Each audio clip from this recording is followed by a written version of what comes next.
OBC आरक्षण आणि मराठा समाज सवलतीवरून ओबीसी नेते लक्ष्मण हाके यांची भाजपवर सडकून टीका. ओबीसी आरक्षण आणि मराठा समाज सवलतीवरून ओबीसी नेते लक्ष्मण हाके यांनी भाजपवर सडकून टीका करत पक्षाची जात काढली. सांगलीत राज्यसभेचे खासदार रामराव वडकुते यांचा भव्य नागरी सत्कार सोहळ्यात हाके बोलत होते. गल्लीपासून दिल्लीपर्यंत तुमची सत्ता, तुमचा पक्ष, ओबीसीमुळे भाजप हा भटा बामणांचा पक्ष आहे. गल्लीतला हा भटा बामणांचा पक्ष गल्लोगल्ली गावातील वाडी वस्त्यांवर घेऊन जाण्याचं काम ओबीसी समाजानं केलेलं आहे. आज रोजी ओबीसींचा DNA असणारा पक्ष, ओबीसींची मते मागणारा पक्ष, तुमच्यासाठी काही करू अशा आनाभाका घेणारा पक्ष पण आज ओबीसीचे आरक्षण हिरावून घेतोय, असं म्हणत लक्ष्मण हाके यांनी आपली खदखद व्यक्त केली. भाजपने काँग्रेसमुक्त भारताची घोषणा केली. आज पक्ष काँग्रेस नेतृत्व घेऊन काँग्रेसयुक्त भाजप झाला आहे. 100% भाजप म्हणता म्हणता आज हा कारखानदारांचा पक्ष झालेला आहे.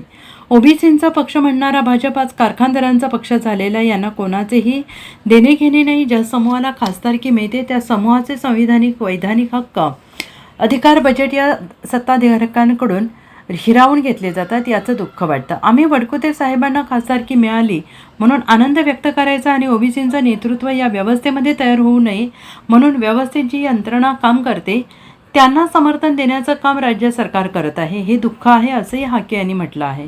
सत्ताधाऱ्यांकडून निधी हिरावून घेतला जातो आहे. नेतृत्व तयार करून त्याचं खच्चीकरण करण्याचं काम सत्ताधारी करत आहेत. काल काही घोषणा झाल्या. महाराष्ट्रात आरक्षण राहील का याबाबत वरिष्ठ सभागृहात उत्तर मिळेल. ओबीसींच्या प्रश्नावर भांडत असताना मुंढे साहेब जाब विचारण्यासाठी गेले आणि त्यानंतर मुंढे साहेबांना जाच झाला. वडकुते साहेबांनी वरिष्ठ समाजाचे काय प्रश्न आहेत यावर भांडले पाहिजे. तुम्हाला वरिष्ठ सभागृहामध्ये जी काही संधी मिळाली त्या संधीमध्ये एकाच समूहाचे प्रतिनिधित्व करण्याची संधी संविधानाने आणि लोकशाहीने दिलेला आहे. कोणी तुमच्यावर उपकार केलेले नाहीत. आपल्या समूहाची मते त्यांना न्याय आहे. न्यायाधीशांनी तरुणांना कॉक्रोच म्हणून हिणवलं म्हणून रान पेटवलं. 2006ला नंतर जन्माला आलेला तरुण त्यानं रान पेटवलं. फक्त सोशल मीडियाच्या माध्यमातून व्यक्त व्हायला सुरुवात झाली तर गल्लीपासून दिल्लीपर्यंत पक्ष असणाऱ्या भाजपसमोर राळ पसरली, असं लक्ष्मण हाके यांनी म्हटलं आहे.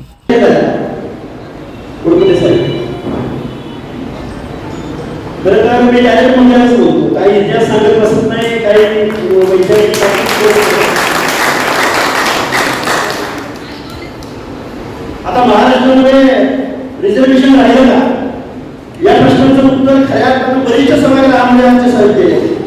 साहेब, तुम्ही आता मुंडेच्या भूमिकेत आहात. स्वर्गीय लोकनेते गोपीनाथराव मुंडे साहेब 2010चा काळ होता. मी हे का सांगतोय, 2010चा काळ होता.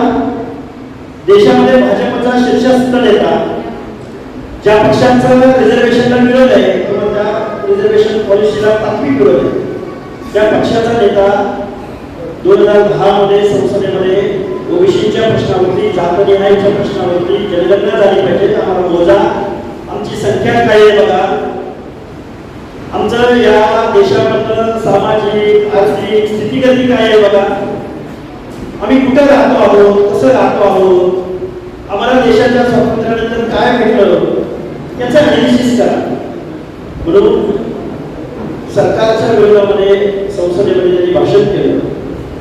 ते भाषण करत असताना मी एक गाव उदाहरण दिलं आहे. वडकुते साहेब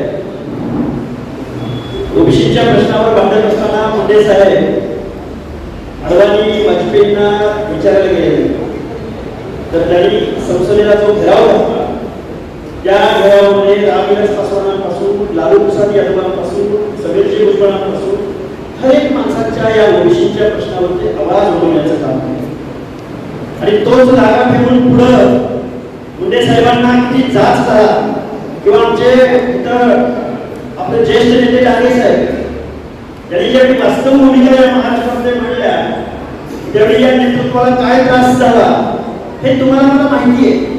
त्याचं कारण असं आहे की या महाराष्ट्रामध्ये बघा एक कार्यकर्ता आंदोलन करून मी व्यक्त झाले. खऱ्या अर्थानं मला तेवढा अनुभव आहे की नाही याचं मला भान नाही, पण तुमच्यावर व्यक्त होत असताना एक आंदोलन कार्यकर्ता म्हणून काही अग्रेसिव्हली काही मुद्दे मांडण्याचा माझा विचार आहे. चुकलं तरी तुम्ही समजून घ्या. तुम्ही आज रोजी या देशाच्या वरिष्ठ सभागृहामध्ये गेलेले आहात तर तुम्ही आज ओबीसीचा काय प्रश्न आहे, वेगवेगळ्या जात समूहांचे काय प्रश्न आहे.